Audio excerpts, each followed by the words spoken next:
Qabadhee isinitti jiraan hordofa. Gaafii tokkoffaa eessatti dhalattee guddattee maqaan kee hoo eenyu? Ammaafoo eessa jiraattaa jedha. Kan dhaladheetti guddadhe Arsii Shirkaa yookiin Gobeessa jedhamuun beekama. Kan itti guddadhes achuma. Ammaaf kan jiraadhu immoo Dubaay. Maqaan kiyya Asiyaa Muusaa jedhama. Kanuma. Gaafii lammaffaa yeroo jalqabaatiif gara TikTok dhuftuu fi hanga keessa turte ilaalchi namoonni keenya waliif qaban akkamitti ibsitaa? Ilaalchi namoonni keenya waliif qaban hedduu ulfaataadha. Ta'us walirratti duulutu jira, walqeequu akkasumas viidiyoo walirra dalaganii wal arrabsuutu jira. Wanti akkasii sun osoo dhaabbatee yookiin osoo keessaa wal gorsanii hedduu tokko natti tola. Kanuma. Akkasumas gandaan wal qoqqoodan. Wanni akkanaa kudiin osoo dhaabbatee osoo tokko ta'anii hedduu tokko nama gammachiisa. Gaafii sadaffaa jaarsa yookaan jaalallee qabdaa? Hin qabu. Singiliidha. Gaafii afuraffaa jaalalaaf kabajaa irra ulfaata. Jaalalaa fi kabajaa kamtu irra ulfaata? Jaalalaaf kabajaa irra kamtu ulfaata? Kabajaatu ulfaata. Yoo namni wal kabaje jaalalli dhufa waan ta'eef jechuudha. Kanuma. Gaafii shanaffaa jaalalli si qabee si boochisee beekaa? Na qabee na boochisee hin beeku, hangaruu qabee boochisee beeka. Kanuma.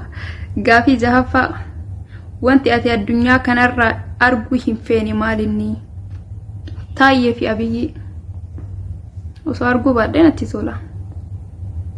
Gaafii torbaffaa dhiirota Oromoo miidiyaa fayyadaman keessaa osoo jaarsa kee ta'e jettee kan hawwitu jira yookiin kan hawwitee beektu jira? Jaarsa kiyya osoo ta'e jedhee kan hawwu miidiyaa kan fayyadamu keessaa hin jiru. Artistoota keessaa yoo ta'e garuu Kadir Martuu osoo ta'e natti tola. Gaafii saddeettaffaa Asuu bareedduu mee sirba Arsii kan yeroo intala heerumsiisan nuuf sirbi yookaan sagaleen nuuf jedhi jedha. Sirba hin beeku. Osoo beekee natti tola. Garuu sirbi aadaa Arsii Ashwaashilaan hedduu tokko natti tola. Garuu hedduu hin beeku.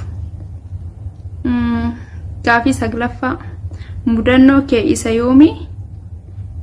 Mudannoo kee keessa akka hin daganne nuuf himi. Mudannoo keessa akka hin daganne? Mudannoo agasmaraallee hin qabu garuu ka yeroo bilbilli na jala hatamee na adeeffamee tokko hin dagadhu.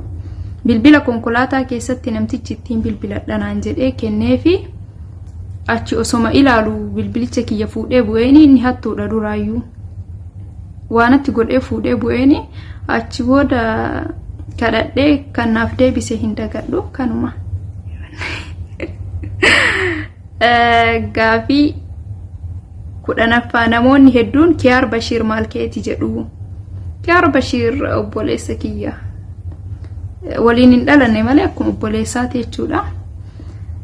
Gaafii 11ffaa umriin tee meeqa? Umriin kiyyaa 13 waggaa dhufu dammoo 12 ta'a jechuudha. Gaafii 12ffaa yaada qabdu yoo jiraate asumaan ibsachuu dandeettaa?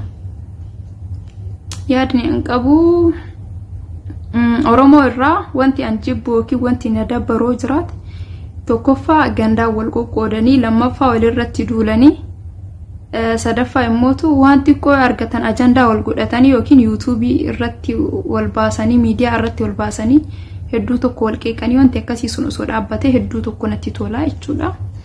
Dhumarratti wanti an dabarsu yoo jiraate ilmaan Oromoo gandaan wal qoqqooduu dhiisanii, amantaa wal qoqqooduu dhiisanii tokko ta'anii yoo tokko balleesse tokko gorsa.